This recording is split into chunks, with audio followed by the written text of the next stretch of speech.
it's Hailey, and today is Bookmas Day 18, so I'm going to be talking about, this is a hard one to describe as well, but if you liked this book, then you should try this 2023 new release.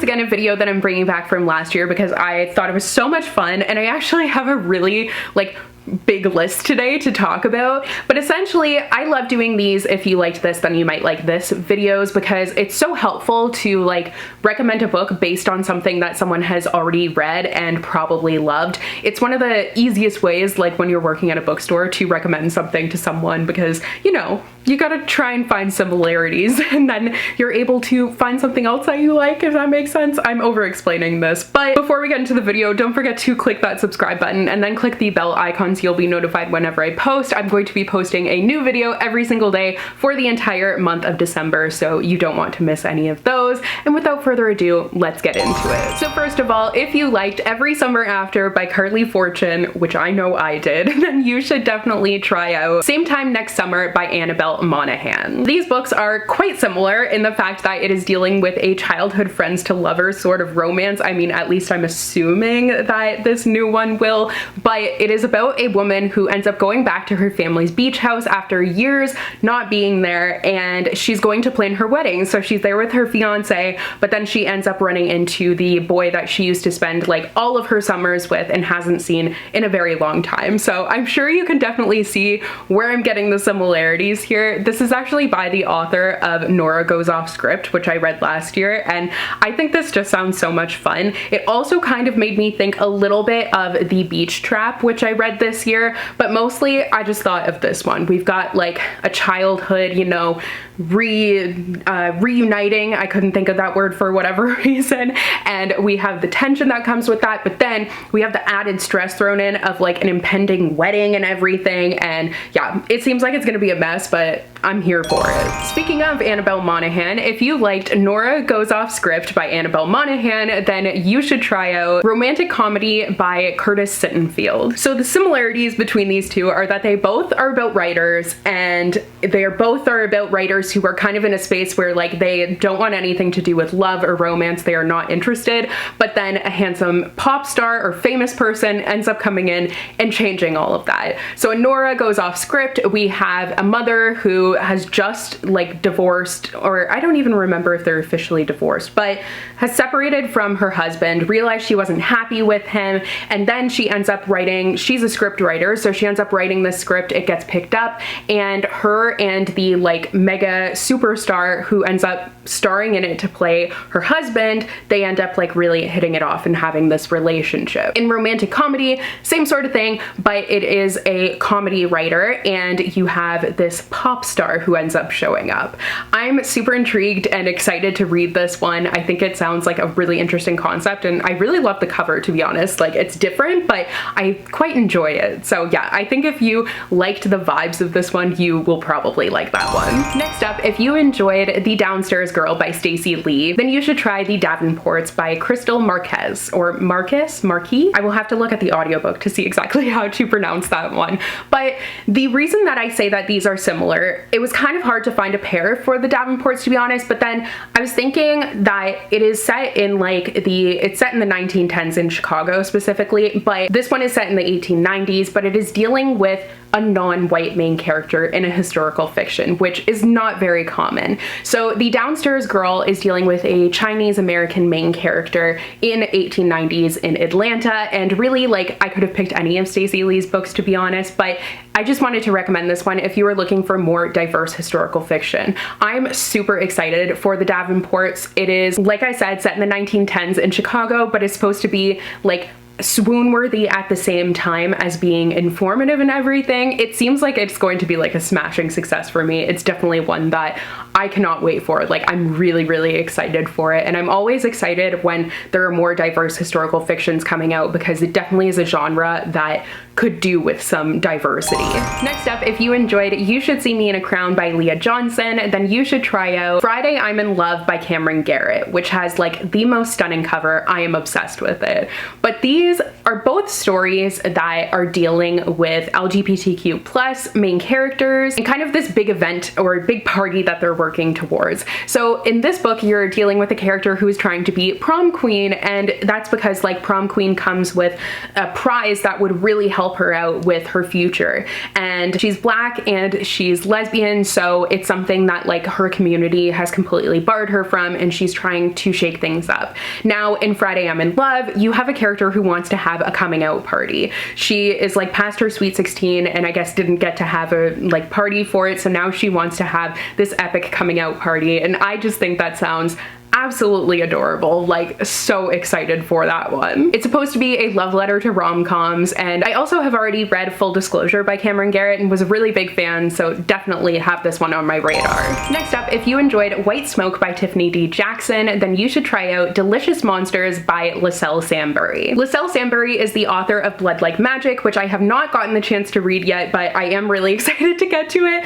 It's just, there's so many books, you know? I can't read them all when I want to, but I will get to that one. But I feel like this newest book that will be coming out by her is very different than her first book, and it is a haunted house story, which is exactly what White Smoke is. It is a haunted house story, and like a really great one at that. So both of these books are kind of a pairing of a haunted house story and a psychological thriller, and like I just can't wait, because I mean, I'm not a huge thriller fan, but this one definitely has me really intrigued. I loved White Smoke so much. Tiffany D. Jackson is such a great writer, and I just feel like this new book by LaSalle Sambury is going to be perfect for fans of this one and fans of Tiffany D. Jackson in general.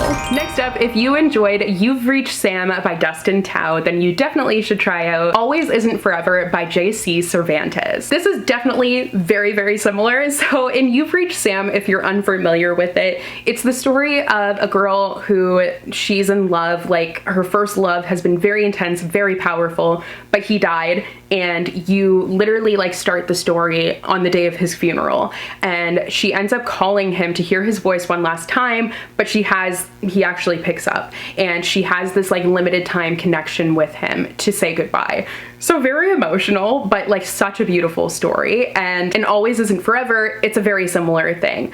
It's best friends, soulmates, they were like had everything planned out, and then he ends up dying. After this like tragic boating accident, she's trying to piece things together again, and he actually ends up, his soul is transferred into the local bad boy, so he gets a second chance to actually say goodbye. So like, going to be heartbreaking, but I kind of love stories like that, to be honest, that they just like break my heart. So this is one I'm definitely going to be picking up. I actually have a couple of ones for this next book, but first of all, if you enjoyed Today, Tonight, Tomorrow by Rachel Lynn Solomon, then you should try out Love Letters for Joy by Melissa C. The reason for this is solely that they are both academic rivals to lovers love stories, and like I love those. I feel like, I read one more and I wasn't a huge fan of it, but this one is like the bread and butter of it, and I think that this new one by Melissa C seems like it could be really great as well. So if you enjoyed Today, Tonight, Tomorrow by Rachel Lynn Solomon, then you should try out The Jump by Brittany Morris.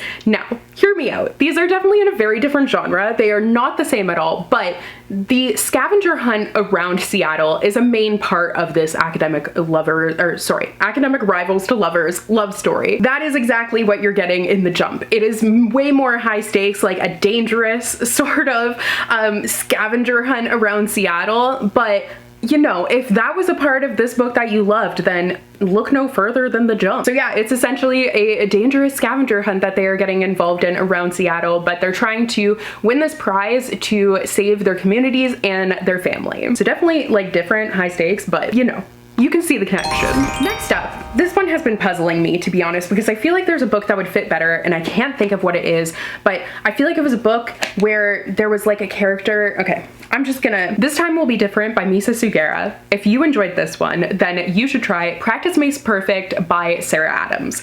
Now, the connection between these two is flowers, florists, that deal. But I feel like there is a book, and I think it was an adult romance that I read that was about a florist or a character who was like aspiring to be a florist.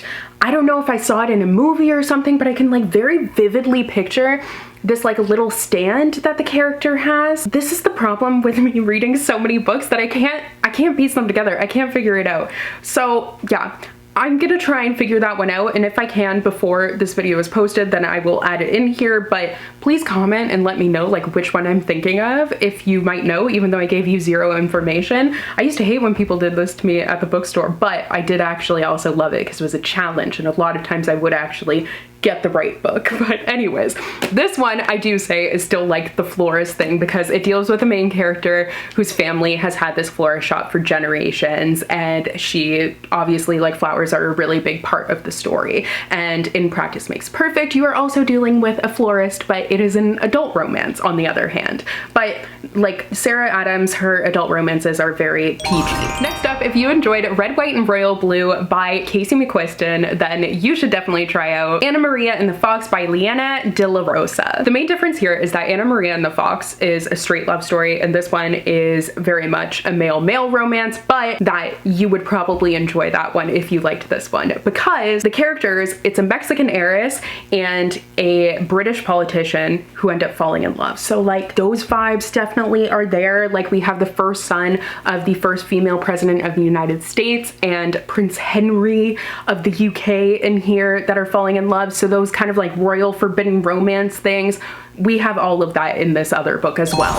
And finally, if you enjoyed Among the Beasts and Briars by Ashley Poston, then you should try out Grey Mist Fair by Francesca Zappia. So Francesca Zappia is the author of Eliza and Her Monsters, and I think this is her first new book in like since Eliza and Her Monsters, but I really loved Eliza and Her Monsters. Now this new one is dealing with like a forbidden forest along the edges of this community. Everyone knows like you shouldn't go there, it's dangerous and everything. And I've read many books like that, but Among the Beasts and Briars I think is the one that has kind of like done it the best. It's the first one that I think of where you have this forbidden, dangerous forest that is surrounding their world, and the main character in this is actually like the royal gardener, and obviously, you know, there's going to be some drama with the forest and everything. So I think you're gonna have it in both of these books. Okay, so those are all of the book recommendations that I have for you guys today. I hope this helped you to kind of like find some new releases that you might be interested in. And yeah, I think this video is fun to do. I like the challenge. So my whole original outro was based on the fact that this video was originally Bookmas Day 18, but now it's Bookmas Day 28. So